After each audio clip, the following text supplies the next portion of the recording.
आज हम कक्षा 10 सामाजिक विषय के 4 खंडों में से सामाजिक विषय अगर आप हाई स्कूल स्तर तक देखें तो 4 भागों में विभाजित दिखाई देता है, जिसमें इतिहास, भूगोल, नागरिक शास्त्र और अर्थशास्त्र 4 विषय जुड़े हुए हैं। तो यहाँ आज हम कक्षा 10 अर्थशास्त्र के पहले अध्याय पर चर्चा करेंगे, जो विकास आप देख रहे हैं। तो अगर हम किसी विषय को पढ़ने जा रहे हैं तो सबसे पहले हमको उस विषय के बारे में थोड़ी सी समझ विकसित करने की आवश्यकता है कि वो विषय किन मुद्दों से संबंध रखता है, या उस विषय के अंतर्गत हम किन विषयों की जानकारी करेंगे। आप ये भी कह सकते हैं कि उस विषय का क्षेत्र क्या है, वो किससे संबंधित, किन चीजों से संबंधित बात करता है। तो अगर अर्थशास्त्र को देखें तो अर्थशास्त्र विषय के तौर पर जैसे आप देखते हैं कि जितने भी विषय हैं सबका अपना अपना एक क्षेत्र है। जैसे आप इतिहास की बात करते हैं तो वो देखता है कि मानव जो वर्तमान स्थिति में पहुंचा है उसका विकास कैसे हुआ है प्रारंभिक अवस्था से, जब उसका उद्भव हुआ था। तो उसके उद्भव से लेकर के जो एक आप कह लीजिए कि सरलता थी कि केवल आखेटक और संग्राहक जीवन से, और आज आप जो जटिल संस्कृति देखते हैं, वैश्वीकरण की बात करते हैं, विश्वग्राम और खाद्य संस्कृतियां या उसकी जो विविधता है, इतना जटिलता कैसे हुई, उसका पूरा अध्ययन इतिहास के अंतर्गत किया जाता है। और उसी तरीके से हम अर्थशास्त्र विषय का जो अध्ययन करते हैं उसमें हम देखते हैं कि हमारे क्षेत्र में, हम खास करके भारतीय संदर्भ में करेंगे या वैश्विक संदर्भ में देख लीजिए कि संपूर्ण विश्व में जो संसाधन उपलब्ध हैं उन संसाधनों को विश्व में रहने वाली आबादी तक कैसे पहुंचाया जाए। तो हम ये कह सकते हैं कि अर्थशास्त्र मुख्यतः संसाधनों, जो संसाधन उपलब्ध है हमारे पास, उन संसाधनों का मूल्यांकन करता है कि कितने संसाधन उपलब्ध हैं, उनका मूल्यांकन करके सर्वेक्षण के माध्यम से आंकड़ा इकट्ठा करता है और फिर देखता है कि कैसे उसका वितरण सुनिश्चित किया जाए पूरी आबादी के बीच में। अब वितरण में कई चीजें हैं, न्यायोचित होना चाहिए, है ना, या जो भी हो। तो जितनी भी सैद्धांतिक चीजें हैं वितरण से संबंधित या आंकड़ों को इकट्ठा करने के संबंध, वो सारे सैद्धांतिक बातें ये करता है। जैसे आप देखिए कि अर्थशास्त्र, हम देखते हैं कि बहुत सारे लोग हैं जिनके पास संसाधन नहीं पहुंच पा रहे हैं। वो बहुत, जैसे आप देख लीजिए कि वर्तमान समय में जो श्रमिक वर्ग है उसके पास संसाधन बहुत कम है। जीवन जीने का जो आधारभूत चीजें होनी चाहिए वो भी नहीं है, ना तो अच्छी शिक्षा है, ना तो अच्छी स्वास्थ्य की व्यवस्था है। तो अर्थशास्त्र इन्हीं सब चीजों से डील करता है और वो वहां तक पहुंचाने के लिए क्या तरीके होने चाहिए, वितरण को कैसे और ज्यादा अच्छा बनाया जाए, जो प्रक्रिया है उन सब चीजों से समय। तो मुख्यतः सैद्धांतिक चीजें इसमें आती हैं जो संसाधनों से संबंधित और उसके वितरण से जुड़ी हुई होती है। तो अगर हम इसका व्यवहारिक पक्ष देखें तो उसको अर्थव्यवस्था कहा जाता है, और हम मुख्यतः अर्थव्यवस्था का ही अध्ययन अपनी इस किताब में करेंगे। तो अर्थव्यवस्था, अब संसाधनों का वितरण कैसे होता है, कैसे पहुंचता है लोगों के पास तक।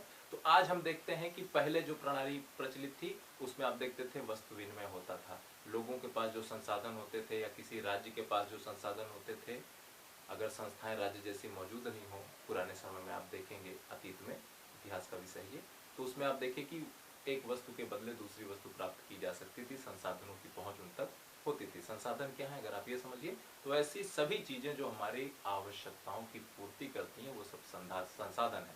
प्राकृतिक संसाधन देख लीजिए, जल, मृदा, मिट्टी, किसी को जमीन चाहिए खेती करने के लिए, वो सब संसाधन है। जो फसल उगा रहे हैं, अनाज पैदा हो रहा है, सब कुछ संसाधन जो कुछ भी हमारी आवश्यकताओं की पूर्ति करती हैं। अभी आप इसी कक्षा 9 में आपने अर्थशास्त्र में पढ़ा होगा कि मानव पूंजी, मानव संसाधन, वो भी एक प्रकार का संसाधन, उसके बारे में हम पढ़ेंगे बाद में। तो हम ये देखते हैं कि उसकी पूर्ति कैसे होती है। आज की जो प्रणाली है वो मौद्रिक प्रणाली है संसाधनों की पूर्ति करने के लिए।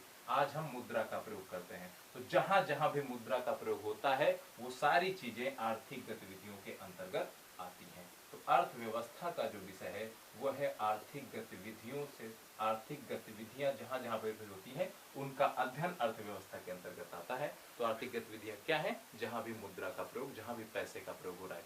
हम बाजार में क्रय विक्रय कर रहे हैं, संसाधन, या आप देखते हैं किसान फसल उगाता है अपने निर्वाह के लिए रख करके, अधिशेष का मतलब जो बचा हुआ है, जो ज़्यादा है, उसको वो बाजार में बेच देता है और उससे वो आय प्राप्त करता है। कोई भी श्रमिक कहीं पर काम कर रहा है, सभी श्रमिक हैं, काम कर रहे हैं, उसके बदले में उसको मजदूरी दी जाती है या उसको वेतन दिया जाता है, वो सब आय प्राप्त कर रहे हैं। तो जितना भी हमारे राष्ट्रीय आय, प्रति व्यक्ति आय, सारी चीजें आप देखिए, जहां कर भी मुद्रा पैसे का, तो वो सब आप समझ गए होंगे अर्थव्यवस्था क्या है। तो अर्थव्यवस्था अपने आप में अधूरा शब्द है जब तक इसके साथ किसी इकाई को न जोड़ा जाए। अगर हम बात करें कि हमारे गांव की अर्थव्यवस्था, तब ये पूर्ण होता है। या हम कहते हैं कि हमारे भारत की अर्थव्यवस्था, तो हम कहते हैं भारतीय अर्थव्यवस्था।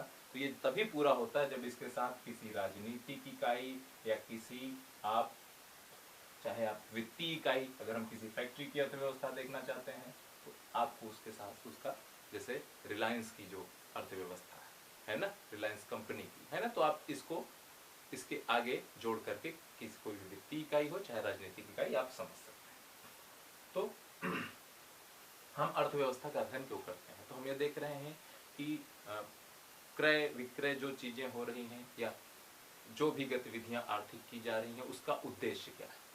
उसका अंतिम उद्देश्य है कि लोगों तक उनकी जरूरत की चीजों को पहुंचाया जाए। और क्योंकि हम सब यहाँ मनुष्य हैं या जीवन जीने आए हैं, तो हमको अपने जीवन को सुचारू रूप से चलाने के लिए जिन वस्तुओं की आवश्यकता पड़ती है वो हमको उपलब्ध होने चाहिए। तो कहने का मतलब कि कोई भी व्यक्ति एक गुणवत्तापूर्ण जीवन जीना चाहता है और उसके लिए उसको वस्तुएं, संसाधन चाहिए, और उसको पहुंचाने की जिम्मेदारी किसकी है? अर्थव्यवस्था की है। तो इसीलिए हम अर्थव्यवस्था का अध्ययन करते हैं। हम ये देखते हैं कि क्या लोगों तक वो चीजें पहुंच पा रही हैं, क्या उनकी क्रय शक्ति है, क्या कैसे प्राप्त हो रही है, सारी चीजें अर्थव्यवस्था के अंदर। तो यहाँ पर अर्थव्यवस्था का जो पहला टॉपिक है, अब हम अपने विषय पर लौटते हैं, वो है विकास। तो अब आप समझ गए होंगे विकास, तो अर्थव्यवस्था ये गारंटी देता है कि हम आपको एक गुणवत्तापूर्ण जीवन देंगे। तो फिर विकास की बात कहाँ से आती है? विकास की बात यही छुपी हुई है कि गुणवत्तापूर्ण जीवन कैसे प्राप्त होगा। जब लोगों के पास चीजें पहुंचेंगी अच्छे से, सारी चीजें जो जीवन जीने के लिए मौलिक चीजें हैं, जैसे अभी हम बात करेंगे कि आप किन चीजों के बिना एक अच्छा जीवन नहीं जी सकते हैं, वो कौन सी चीजें हैं, आप लिस्ट बना लीजिए, कैटेगरी बना लीजिए कि किन चीजों के बिना हम अच्छा जीवन नहीं जी सकते हैं। तो इसकी गारंटी अर्थव्यवस्था कहता है हम देंगे आपको। तो यहाँ पर विकास जो है, आप समझिए कि कहता है, जैसे विकास क्या है, अगर हम इस बात पर चर्चा करें तो आप जितने भी लोगों से पूछेंगे वो सब कहेंगे कि भैया ये सड़क बन रही है, ये विकास है। हमारा गांव अब जुड़ रहा है चारों तरफ शहर से, ये विकास है ना। तो आप जिससे पूछेंगे, हो सकता है सारे लोग कुछ अलग अलग बात करें, है ना। तो मोटे तौर पर अगर आप देखें तो अगर आप उनसे पूछेंगे कि भैया आप ये बताइए कि आपको कब लगेगा कि आपने विकास किया, आपके घर ने विकास किया, तो वो कहेंगे हमारे घर में अच्छी नौकरी आ जाए, ज़्यादा पैसा आए। तो एक आय की बात करेंगे कि ज़्यादा आय आ जाए। या कुछ लोग कहेंगे कि हमको कुछ और मिल जाए। तो कहने का मतलब लोगों की इच्छाएं या आकांक्षाएं, सीधे तौर पर, है ना, इच्छाएं या जो आकांक्षाएं होती हैं, जब उनकी पूर्ति हो जाती है तब वो कहते हैं कि हमारा विकास हुआ है। तो विकास लोगों की इच्छाओं और आकांक्षाओं से जुड़ा हुआ है। तो आप खुद ही समझ सकते हैं कि अगर इच्छाएं हैं तो वो व्यक्ति दर व्यक्ति अलग अलग होंगी, सबकी इच्छाएं अलग अलग हो सकती हैं। तो क्या विकास वस्तुनिष्ठ है या विकास सब्जेक्टिव, आप कह लीजिए कि विषयगत है, व्यक्ति दर व्यक्ति बदलता रहता है। तो हम देखते हैं कि जैसे मैंने बताया, किसी से भी पूछिए तो कुछ कहेंगे कि हमको ये चाहिए, कुछ को ये चाहिए। तो मतलब सबके लिए अलग अलग विकास है। और विकास की जो प्रकृति होती है, कभी कभी विकास विनाश का भी रूप ले लेता है। किसी वर्ग के लिए वो विकास है तो किसी वर्ग के लिए वही कार्य विनाश भी है। जैसे आप एक छोटा सा उदाहरण ले लीजिए, जो वर्तमान विकास के मॉडल हैं जो आज हम, वो क्या है? जैसे हरित क्रांति हुई, आज उस पर प्रश्न चिन्ह लगाया जाता है कि हरित क्रांति ने क्या किया, पानी के उपयोग को बढ़ाया और जो रासायनिक उर्वरकों का ज़्यादा इस्तेमाल किया गया, उन्नत बीजों का हमने इस्तेमाल किया, हमने मृदा की जो उपजाऊ क्षमता है उसको क्या किया, उसकी एक क्षमता है कि वो कितना पैदा कर सकती है, हमने उसको बढ़ाया कि वो और ज़्यादा पैदा करे। और आप वही हाल हो गई कि मुर्गी है, रोज एक अंडा देती है सोने का, हम उसको मार करके एक ही दिन में सारा अंडा निकाल लें। आज वही स्थिति हो गई है कि मृदा का जो क्षरण है, आप देखिए कि कितना तेजी से आज जो भूवैज्ञानिक हैं या जो कृषि वैज्ञानिक हैं वो कहते हैं कि मृदा हमारी, उसका जो गुणवत्ता है वो क्षरित होती चली जा रही है। तो ये सारे प्रश्न चिन्ह हैं। तो हम वैकल्पिक क्या साधन हो सकते हैं, इसीलिए आप देखिए कि जैविक कृषि की बात की जा रही है। तो ये सारी चीजें, तो आपने देखा कि मनुष्यों के लिए तो ये विकास हुआ, लेकिन प्रकृति के लिए यही काम विनाश हो गया, हरित क्रांति। क्योंकि जल संसाधनों पर दबाव पड़ा, जल के स्रोत कम होते जा रहे हैं, मृदा की गुणवत्ता कम होती चली जा रही है, विभिन्न प्रकार के जो अन्य चीजें हैं, बीमारियां, जैसे जैव आवर्धन आप पढ़ेंगे। चलिए देखेंगे, यह एक छोटा सा उदाहरण आपकी किताब में बताया गया है कि आप देखते हैं कि नर्मदा नदी पर आपने देखा कि बांध बनाया जा रहा था, सरदार सरोवर बांध। तो नर्मदा नदी पर बांध बनाए जाने का बहुत सारे वहाँ के जो स्थानीय लोग थे, जहाँ बांध बनाया जाता था वहाँ के स्थानीय लोग बड़ा विरोध कर रहे थे। वो कह रहे थे कि यहाँ बांध नहीं बनाया जाना चाहिए। क्यों? क्योंकि उनकी जो गांव थे या जो आवासीय स्थल थे वो सब बांध बनने के बाद जो बड़ा सा क्षेत्र, जल भराव का जो क्षेत्र होता बांध के पीछे, उसमें डूब जा रहे थे। उसमें पर्यावरणविद भी थे जो कह रहे थे कि बहुत बड़ा जो वन क्षेत्र है वो डूब जाएगा, है ना। और पारिस्थितिकी जो आप समझिए कि जानकार है वो कहते थे असंतुलन की चीजें आपने देखा होगा, इतने इतने पानी में खड़े होकर के लोगों ने विरोध किया। तो आप ये देखिए कि इन लोगों ने, ये तो विकास कार्य है। क्यों?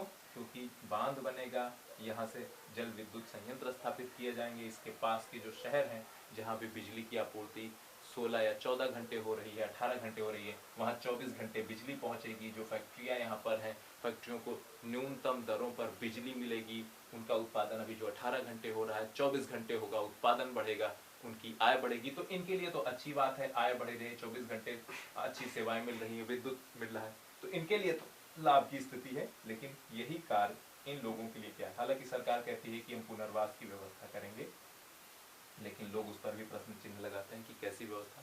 क्या आप अपना क्षेत्र छोड़ करके, जिससे आप जमीनी रूप से सदियों से आपकी पूरा खानदान या पूरा वंश जुड़ा हुआ है, कुल जुड़ा हुआ है, आप उस जगह को छोड़ करके किसी नए जगह जाएंगे, है ना। हमारी जो भावनाएं होती हैं उन पर, उनसे संबंधित चीजें आप समझ सकते हैं। तो आप देखिए कि वही विकास कुछ लोगों के लिए विनाश होगा और किसी के लिए वो लाभकर है, इनके लिए हानि, वही लाभ। तो विकास की जो प्रक्रिया होती है, लाभ और हानि दोनों दिखाई देता है, सकारात्मक और नकारात्मक दोनों हो सकती है।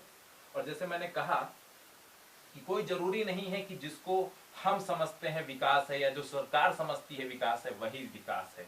क्योंकि विकास मैंने अभी बताया कि इच्छाओं पर निर्भर करता है और इच्छाएं लोगों की अलग अलग हो सकती हैं। कक्षा 11 की जब आप भारतीय अर्थव्यवस्था का विकास एक किताब पढ़ेंगे तो उसमें आप देखेंगे कि एक व्यक्ति था और उसके पास 5-6 बीघे जमीन थी, सिंचाई के साधन नहीं थे उसके पास। तो वो सोचता था, शायद सरकार से उसने अपील भी की कि हमको 2 लाख रुपए दे दिए जाए तो जो कुआं एक पुराना था उसकी मरम्मत करवा करके वहाँ सिंचाई की व्यवस्था वो कर लेता, तो सिंचाई हो जाती, तो उसकी अच्छी खासी पैदावार हो जाती, जिस खेतों पर भी वो खेती अच्छे से नहीं कर पा रहा था। तो सरकार ने क्या, थोड़ा सा उसका जो घर था वो मुख्य सड़क से 1 या 1.5 किलोमीटर दूरी पर था। वहाँ आने जाने के लिए कच्ची सड़क ईंटों की बनी हुई थी, ईंटों की आप समझ लीजिए खड़िंजा टाइप का बना हुआ था। तो आवाजाही ठीक थी, उसकी कोई दिक्कत नहीं थी आवाजाही में। मान लीजिए बारिश के दिनों में थोड़ा बहुत फिसलन वगैरह, बाकी कोई दिक्कत नहीं थी। तो सरकार ने क्या किया कि उसके लिए उस चक रोड को पक्की रोड बनाने के लिए 17.5 लाख रुपए के आसपास पास किया। अब वो रोड बन करके तैयार हो गई। लोगों ने पूछा, रिपोर्टर गए उसके पास, अब तो आप बहुत खुश होंगे, सड़क बनी, विकास हुआ, कैसा लग रहा है आपको? तो उसने कहा ये मेरे लिए कोई विकास कार्य नहीं, मेरे लिए विकास तो वो होता अगर सरकार मुझे 2 लाख की व्यवस्था करवा देती और मैं अपने लिए। तो आप ये देख रहे हैं कि विकास की जो प्रकृति है व्यक्ति दर व्यक्ति अलग अलग है। कोई जरूरी नहीं कि सरकार जो सोचती है कि सड़क बनवा दिया या ये कर, तो जरूरत जो चीज है लोगों की, आपको उसको अगर आप उनको देंगे तब सही मायनों में विकास होता है। तो अब यहीं पर समस्या आ जाती है कि लोगों की जो जरूरत है कैसे मूल्यांकन किया जाए कि लोगों की आवश्यकता क्या है, क्योंकि लोगों की जरूरत अलग अलग हो सकती है, सबकी अलग अलग जरूरत है, और कैसे उसमें संतुलन बनाया जाए, कैसे विकास के मॉडल बनाए जाए, कैसे ये कहा जाए कि ये जो मॉडल है वो सभी लोगों को सभी लोगों के लिए अच्छी व्यवस्था करता है। अच्छा विकास का मतलब अच्छा, आप समझ लीजिए, तो अच्छी सभी के लिए अच्छा करता है। कैसे ये सुनिश्चित किया जाए, क्योंकि सबकी जरूरतें अलग अलग हैं, किसी को सिंचाई के लिए कुछ चाहिए, किसी को सड़क चाहिए, किसी को शिक्षा चाहिए, किसी को स्वास्थ्य, तो क्या वास्तव में होना चाहिए। तो अपनी किताब में देखेंगे, आप देखेंगे विकास क्या वादा करता है, विभिन्न व्यक्ति विभिन्न लक्ष्य, तालिका 1.1 में दिया गया है। उसमें देखिए कि भूमिहीन ग्रामीण मजदूर, उसको क्या चाहिए, आप खुद ही समझिए। जो भूमिहीन है, ग्रामीण है और मजदूर है, जो खेतों में काम वगैरह मिलता है, कुछ ही महीने मिलता है, तो वो क्या सोचता है कि हमको काम के दिन ज़्यादा से ज़्यादा मिले तो हमारी आमदनी अच्छी हो पाए, है ना। तो वो ज़्यादा दिनों काम की अपेक्षा करेगा, वही बात लिखी होगी। पंजाब के समृद्ध किसान, आप देखेंगे पंजाब में कुछ ही राज्य ऐसे हैं जो भूमि सुधार कानून लागू किए, जिसको सरकार ने आज़ादी के बाद बनाया। और भूमि सुधार कानून एक सरल तौर पर आप ये समझिए कि ये उसमें था कि जो भी जमींदारी व्यवस्था वगैरह थी उसको समाप्त किया गया और सभी लोगों तक भूमि का पुनर्वितरण संभव हो पाए, इसके लिए वो कानून आए थे। लेकिन पंजाब, केरल और शायद पश्चिम बंगाल, इन 3 राज्यों को छोड़कर के बाकी कोई भी राज्य अच्छे से लागू नहीं किया वो सब। तो पंजाब में आप देखेंगे तो अधिकतर किसान वहाँ समृद्ध हैं और उनकी आय बहुत अच्छी होती है। ये जो आप देखते हैं कि सरकार MSP जारी करती है, उसमें खूब अच्छा पैदावार करके सरकार को बेच करके अच्छा पैसा कमाते हैं। और वहाँ के जितने भी लोग हैं वो सब कनाडा वगैरह में या जो कंट्रीज़ हैं, वेस्टर्न कंट्रीज, पश्चिमी देश, वहाँ जाकर के अपने बच्चों को पढ़ाते हैं या वहीं सेटल हो जाते हैं। तो वो ये चाहेंगे, आप देखें, कि अपने परिवार की आय अधिक हो, बच्चों को विदेशों में पढ़ाएं। जो किसान खेती पर केवल वर्षा के लिए निर्भर है, वो क्या चाहेंगे, सिंचाई के अच्छे साधन चाहेंगे, है ना। अब आप समझ सकते हैं, तालिका भर लीजिएगा। आइए आगे देखते हैं कि देखिए जैसे वहां पर एक बात और लिखी हुई है कि एक के लिए जो विकास है वह दूसरों के लिए विकास ना हो, यहाँ तक कि वह दूसरे के लिए विनाशकारी भी हो सकता है। मैंने ये इस बात को आपको एक उदाहरण देकर के बताया। तो यहाँ पर आय और अन्य लक्ष्यों की बात की गई। तो जो सामान्य सी बात होती है कि कैसे विकास को नापा जाए, उसके लिए अगर आप सभी लोगों से पूछे तो सब लोग एक बात पर सहमत होंगे ही कि अच्छी आय। सब चाहते हैं कि हमको अच्छी आय मिले, अच्छी आय मिले। तो इसका मतलब कि हमको ऐसा प्रयास करना चाहिए, हमारा जो विकास का मॉडल होना चाहिए, ये तो सुनिश्चित करना चाहिए कि सभी लोगों की आय अच्छी हो, आय में बढ़ोतरी की जाए सभी लोगों की। वो विकास के मॉडल में एक प्राथमिकता होनी चाहिए।